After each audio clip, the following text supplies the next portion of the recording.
a story for you. And this is a story. Today's service is about uncertainty. And this, in my mind, is a story about uncertainty. We were talking about it at the program committee, and Heidi told me that is not, I don't like that story, and that is not a story about uncertainty. So at any rate, with all of that in mind, I'm moving on in uncertain territory. So here's the story. Once there was a poor couple who lived in the woods of Italy, and they had a baby boy. Now they wanted to have that baby boy baptized, but in order to baptize, they needed a godparent, and they did not have a godparent. So with uncertainty, they went to the church, and there at that church was a man who was standing there. And so the couple approached the man and said, "Will you be our son's godfather?" And he said, "Certainly." Now, after the baptism, the man handed the couple a purse filled with gold coins and a letter.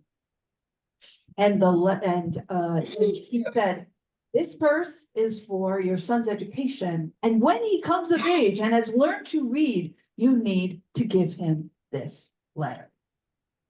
And the letter said,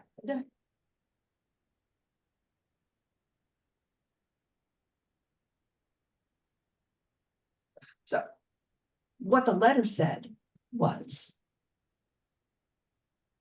"Dear godson, I was on a journey, but now I'm back in England. I am the king of England, and I need an heir.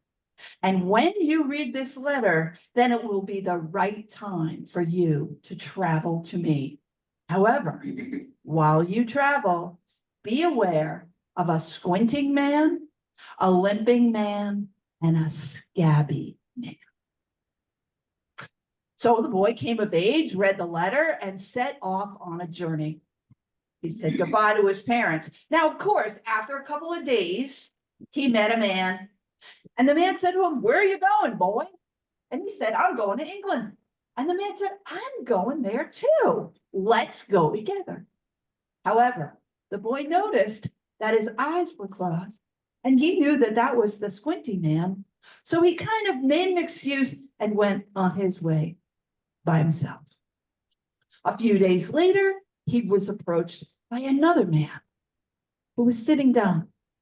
And the man said to the boy, "Where are you off to?" And he said, "I'm going to England." And he said, "Let's go together."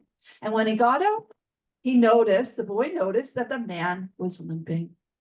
And so he knew that that was the second man that he needed to avoid. A couple days later, there was a third man on the road, and he said, "Where are you going, boy?" And the man and the boy said, "I'm going to England." He said, "I'm going there too. Why don't we go together?" Now, there was nothing odd about this man, so they started traveling together. They went to an inn, and the boy was a little bit nervous. He was uncertain about this man. So he gave the purse and the letter to the innkeeper for safekeeping. Now, in the nighttime, the man went to the innkeeper and said, "My master would like his letter and purse back." And so the innkeeper, of course, gave it to the man, and the man left. The boy, when he got up, went to the innkeeper. There was no letter, there was no purse. The boy didn't know what to do. He was very uncertain. So he starts going on his way, and he sees that man. Now, meanwhile, the boy's got no money. He's got no letter. He's got no way to prove that he's actually the godson.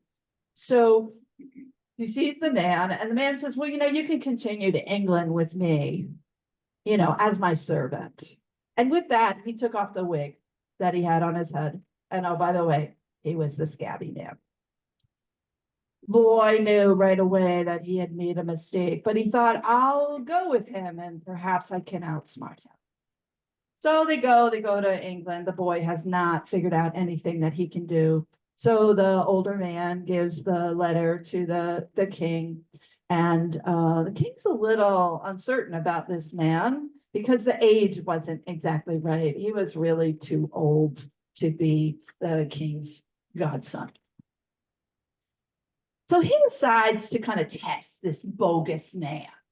And so he says, my daughter has been kidnapped and she's on an island with a mean fairy.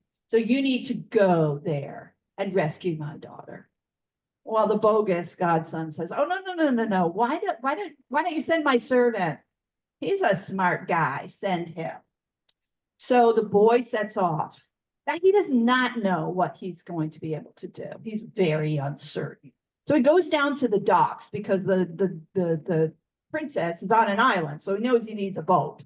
So he goes to the down to the docks, and an old sailor comes to him and says, you know what? You look like you need help. So he says, you need a ship with 3 decks. And you need to fill the first deck with cheese rinds. You need to fill the second deck with breadcrumbs. And you need to fill the third deck with rotting carrion, rotting animals, right? The boy goes to the king and says, this is what I need. He gets it, and they set sail. And that man, the sailor, is the only sailor that he needs. So they set sail and they come, a day later on an island. And a voice from the island says, did you bring the cheese rinds? And the boy says, oh, yes. And he says, and they say, well, we'll take all of them. Now on that island was only rats. And oh, by the way, rats don't have money. So they take the cheese rinds and they say, you know what, we can't pay you, but anytime you need help, you just let us know and we'll come. They set sail again. And the next day they run into another island. And there's a voice on the island says, did you bring the cargo of breadcrumbs? And they say, yes. And this is an island of ants. So they unload the breadcrumbs to the ants. And of course, the ants don't have any money. And they say, listen, if you need us, call us. We're there. They go on, they go to the third island. A voice calls out, did you bring the rotting carrion? And they go, yep. And they go, oh, we'll take the whole thing. And that is an island of vultures. So again, the vultures don't have any money. So they say, just call us if you need us. So they go to the next, and they see the island, and they figure that's the island that the princess is on. They pull in, a dwarf comes down and says, okay, come with me. And they go to the mean fairy. And the mean fairy says, what are you doing here? And they say, well, we're here to rescue the princess. And she says, that's fine, but you have to complete 3 tasks. And the first task is, you see that mountain over there? Well, it's blocking my sunlight. And so I want that mountain gone by tomorrow morning when I wake up. The boy is very uncertain in terms of what he can do. However, he remembers the rats. And he says, rats, I need you. And the rats come and they burrow, you know what I mean? And they take down the mountain. And the next morning, when the fairy had woken up, there's sunlight streaming through her window. And she says, well, that's all well and good. Here's your second task. So the dwarf takes the boy down into the basement, the dungeon, and there is a huge pile of lentils and peas. And his task before morning, of course, is to separate them into 2 piles. The boy's really uncertain in terms of what he can do, but he remembers the ants. And he goes, yo, ants, I need your help. So the ants come, they separate the 2 piles. Lentils, peas, there you go. Boy has completed the second task. The fairy says, no problem. Here's your third one. I need you to fill this container with the water from the fountain of life. And that actually, that where the fountain of life was on a very high mountain, and the whole mountain was inhabited by terrible, terrible, vicious beasts. Boy does not know what to do, but he remembers the vultures. And so he calls the vultures. They go up there, they fill the water into their beaks, they come back, they put it in the container, and the next morning the boy presents the container of the fountain of life, the water from the fountain of life, to the fairy. Well, fortunately, the fairy was true to her word. So the princess comes, they get on the boat, they drive back, they sail back. The king is like looking through his binoculars, he's overjoyed that his daughter is back. He has figured out that the man, like with the scabby head, is, arch enemy. He deals with him, and of course, they live happily after. Is that the story you know? So anyway, I think You make her pop off. no, it's on. It's on. Is that, okay, I couldn't hear I'm it. sorry. Okay, so that ends our story. So in my book, the life of the boy is filled with uncertainty. His parents their lives are filled with uncertainty too. They don't know who's going to be his godfather. The boy didn't know how to get to England. The king didn't know how he was going to have an heir. And the boy didn't know how he was going to complete the tests. Everything was uncertain. But somehow, the only certainty is uncertainty. And somehow, like the boy, we get through it.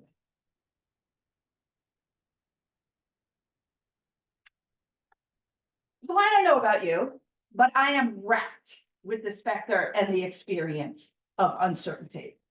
As a publisher of a weekly community newspaper, there is uncertainty in the industry. No one knows how newspapers are going to continue to publish in a climate where 80% of advertising dollars go to Facebook, Apple, Spotify, YouTube, and many other online corporate places.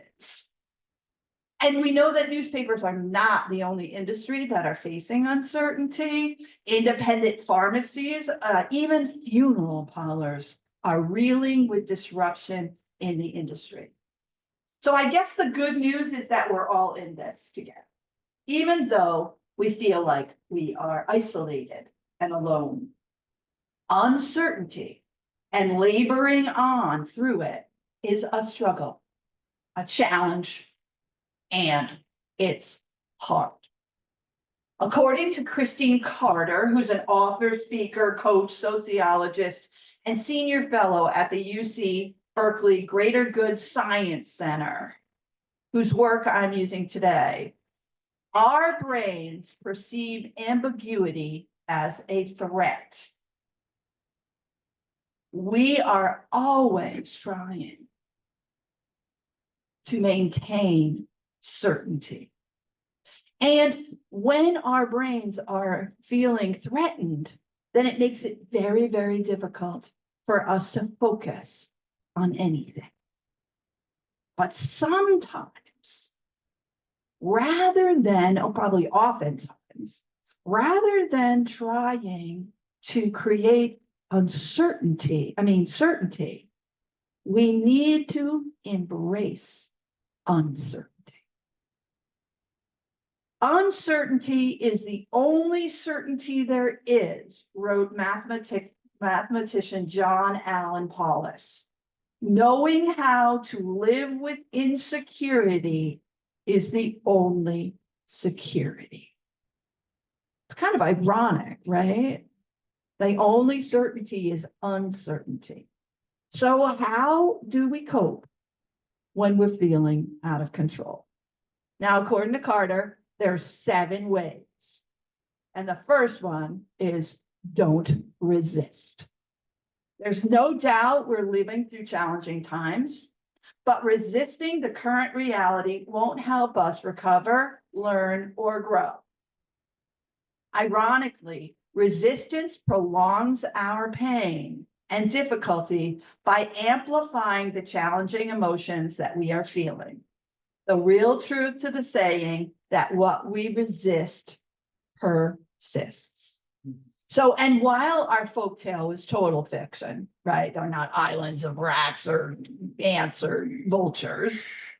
Not in reality, is probably probably euphemistically, but it gives us a glimpse of a lifetime of uncertainty. The boy's life, the king's life, the parents' life, everybody's lives. Everybody's lives are uncertain. But like the boy in our story, if you think about that boy in our story, he doesn't resist any of it. He's not like laying down and going, woe is me. He's just kind of going with it. He's being present to it. So that's Carter's first thing. Don't resist, be present. And you have to, just to be present, you have to have a certain level of acceptance. And we're not accepting things that they'll never change. We're just accepting that it is our reality right this moment. So practicing acceptance in the face of difficulty is hard, but it's the most effective way to move forward. The second one, invest in yourself. The best resource that you have right now is making a contribution to the world is you. And when that resource is depleted, you are not able to actually use your best assets. When we underinvest in our bodies, our minds, or our spirit, we destroy our most essential tool for leading our best lives. We don't do well when we, quote, defer maintenance of ourselves. You don't do well if you don't eat. You don't do well if you don't sleep. You must continue to invest in yourself. That's strategy number 2. Strategy number 3 is find healthy ways to comfort yourself. You know, if you're like me, I will just, had a hard day, glass of wine. Oh, just have another glass of wine, right? But that may not be my healthiest choice. My healthiest choice might be to take a walk on my road at that point, go into the garden. So what can you do to invest in yourself in the healthiest way possible? Number 4, don't believe everything that you think. In uncertain times, it's particularly important not to believe thoughts that argue the worst case scenario. Real easy to do, right? But it's also easy if we can form a habit to either, number 1, stop ourselves from telling that story, or 2, actually indulge. What's a best case scenario here, right? What is the best case scenario? So, and sometimes when we believe those stressful thoughts, we actually grieve, right? We grieve what we think could happen. I find myself sometimes thinking that, oh, I forgot my phone or I lost that important piece of paper. And it's not true. I just didn't remember where I put them for safekeeping, right? So, and we can kind of create a whole scenario in our minds, and you can feel yourself, your tension goes up, your stress goes up, your jaw is really tight. And in one sense, it's just actually keeping you in that victim mode. It's not helping you. So, so you really want to don't believe everything that your mind is telling you. And to that end, it gives us a place we need to pay attention. We need to pay attention. The opposite of uncertainty is not certainty, it's presence. Instead of imagining a scary and unknown future, we can bring our attention to our breath. We can check in with ourselves. For me, when my fearful thoughts are kind of running away with me, I actually am training myself to stop, to just stand still for a moment and to think about what's the most important thing that I do right now in this moment. So you can notice the feelings, the emotions that you're feeling, where in your body those emotions are resting. You can bring curiosity and acceptance, that rule number one there, to the moment. Attending to what is happening within us at any given moment gives external reality. It provides external reality to determine like kind of what we're actually feeling internally.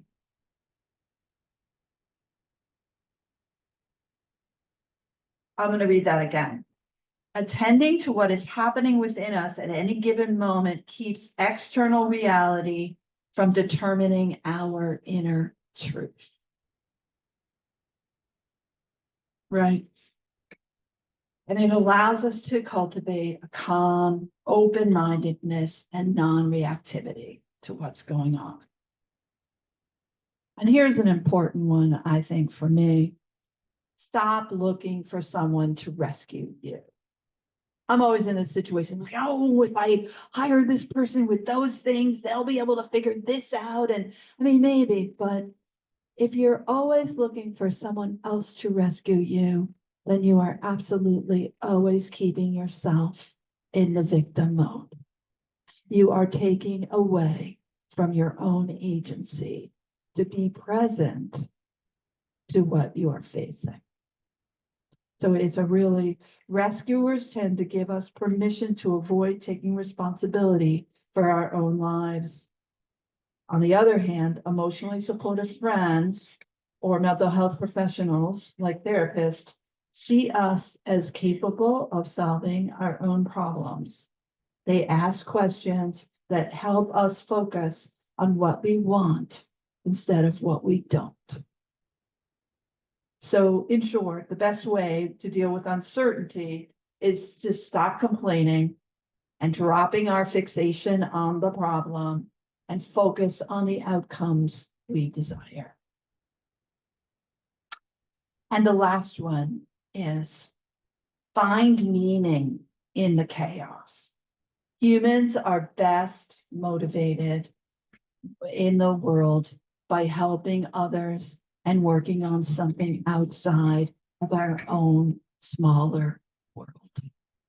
So, to many, to Sharon, to Georgette, to Joan, to all of us, when we participate in giving our gifts to a larger world, we can find meaning in that chaos. Research shows that we feel good when we stop thinking about ourselves so much and support others. Meaning and purpose are wellsprings of hope. When the world feels scary or uncertain, knowing what meaning we have for others and feeling a sense of purpose can ground us better than anything else. And don't wait for the ordeal to be over. Don't be resigned to your misery while we wait for the situation to resolve itself. What have we always wanted to do? What outcome are we looking for? And how can you make a real life for yourself at this time? Live that life. Whatever the uncertainty is, live that life. So I want to just close with a reflection. I had a conversation last week that didn't go well.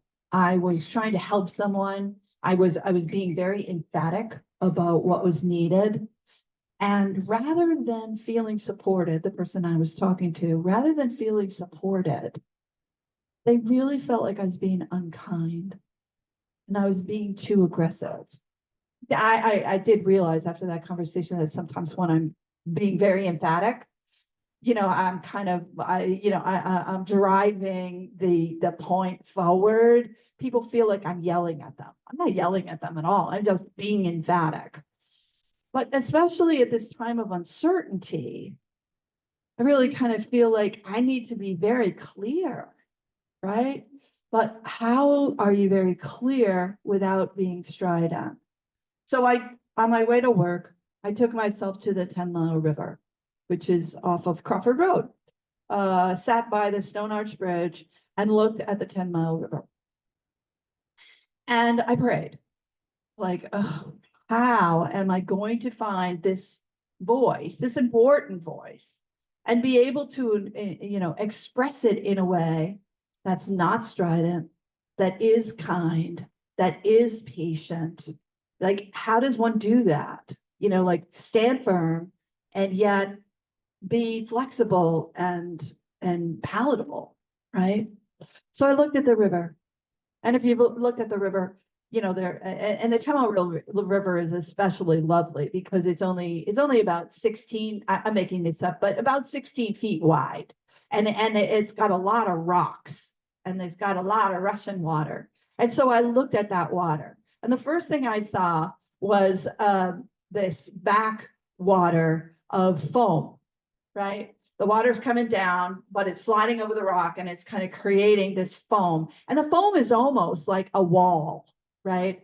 And interestingly enough, I have been places it wasn't happening right then where, somehow the water comes, it knocks the foam off, but the foam like reforms. And then there was another, it was the water was sliding over this very, smooth rock. And it really did look like it was all connected, you know what I mean? And it wasn't clear that it was like that these are single drops of water, right? But it was sliding over the rock. And then across on the other bank, the water was going over a rock that was like up a little bit. So it was sliding over and it was falling in these beautiful like curtains of rivulets of water. And I realized that, finding your voice, it's a little like that. Like it's always changing. It might be the foam. It might be the thing that's sliding over the rocks, looking like it's a solid unit. It might be creating art and beauty as it's coming down. It is all of those things. So there is not just one way to find your voice. And the interesting thing about the river is that all of those changing patterns of water, they're reacting to the riverbed, right? It's kind of like the riverbed in our situation right now in the world is uncertain, right? There's all these different obstacles. And here it is, the water is reacting to that in many, many, many different ways in its own unique way. So, which is to say that we are all connected and we are in a dance of becoming, reacting and making decisions that inform an uncertain moment. So just in review, in this world of uncertainty, we do well to remember the 7 strategies. Don't resist, invest in yourself, find healthy ways to comfort yourself, don't believe everything you think, pay attention, stop looking for someone to rescue you, and find meaning in the chaos. In this time of uncertainty, at a time that we absolutely need to labor on, to be our best selves, where the stakes are high and there doesn't seem to be a path through, let us remember, we are not alone, that our lives matter, that we are agents for love and justice, and that we must find ways to nurture ourselves and all that is around us. Uncertainty is the only thing that we can be certain of. So let us use that truth and knowledge to be an extension of love and life.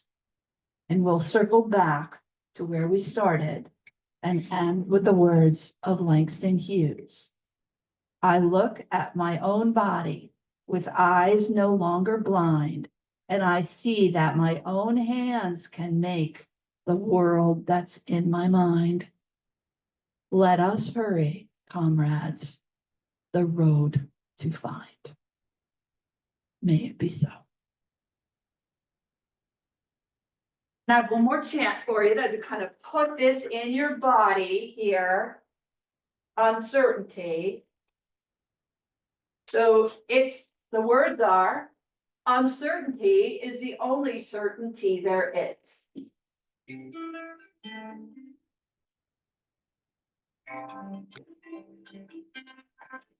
Uncertainty is the only certainty there is. Uncertainty is the only certainty there is. If you don't want to sing it, just sing it in your mind. Or say it. Uncertainty is the only certainty there is. Uncertainty is the only certainty there is. So you're walking down the road and you just remember this. You can say to yourself, uncertainty is the only certainty there is. Uncertainty is the only certainty there is. Let's change it up. The only certainty is uncertainty. The only certainty. Sorry. The only certainty is the only certainty is uncertainty. The only certainty is uncertainty. The only certainty is uncertainty. Uncertainty is certainty. Uncertainty is the only certainty there is. Uncertainty is the only certainty there is. Knowing how to live with uncertainty is the only certainty there is. Knowing how to live with uncertainty is the only certainty there is. Last time. Knowing how to live with uncertainty is the only certainty there is. Right, one more time. Knowing how to live with uncertainty is the only certainty there is. Uncertainty is the only certainty there is. Uncertainty is the only certainty there is.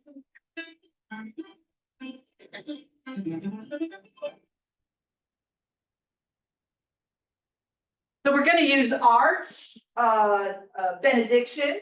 So someone wants to come up and extinguish the chalice. As you leave this place, take the spirit of the fellowship with you. Embrace your friends and welcome strangers. Do your best to love your neighbor as well as yourself. Strive to be good stewards of the resource that have been lent to you, remembering the earth is a treasure to honor and respect. Be prepared to face realities as it presents itself to you. You will have victories. You will have failures.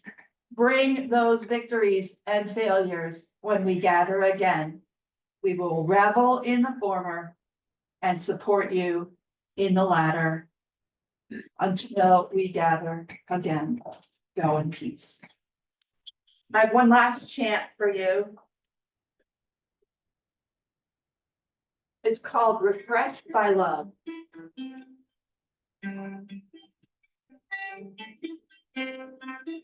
I'm renewed by the circle of the earth. I'm renewed by the warmth of the sun.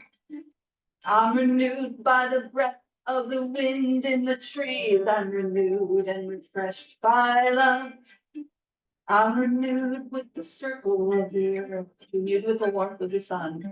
I'm renewed with the warmth of the sun. I'm renewed by the breath of the wind in the trees.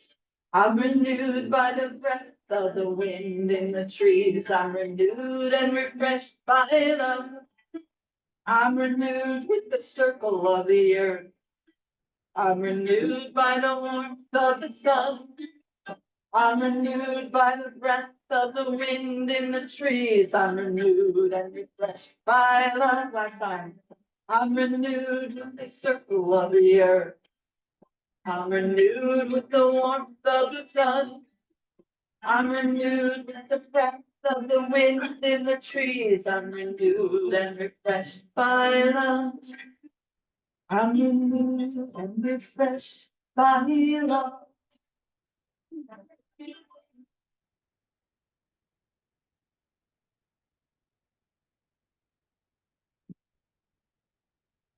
Does anybody have any comments?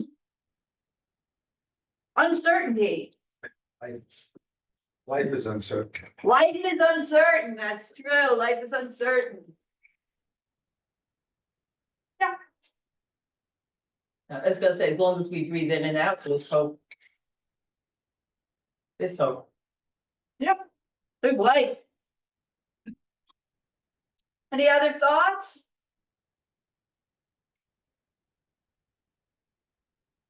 Well, thank you, Georgette, Tom, for being with us this morning. We wish you all best in your day, and we will have some refreshments and fellowship here. That's Georgette, she has any. Georgette, did you have any comments? No. No. Okay. All right. I was hoping she'd say it helped her. This sounded kind of. All right, that's it. Take care, everyone. Safe back to Arizona. Thank you. Enjoy your vacation. Thank you. All right, take care. Thank you. Take care, Tom. Take care, Georgette. Thanks, Steve. And we're going up And thank you, Laurie. Yeah. You're welcome. Okay, that's it? Yeah. Okay.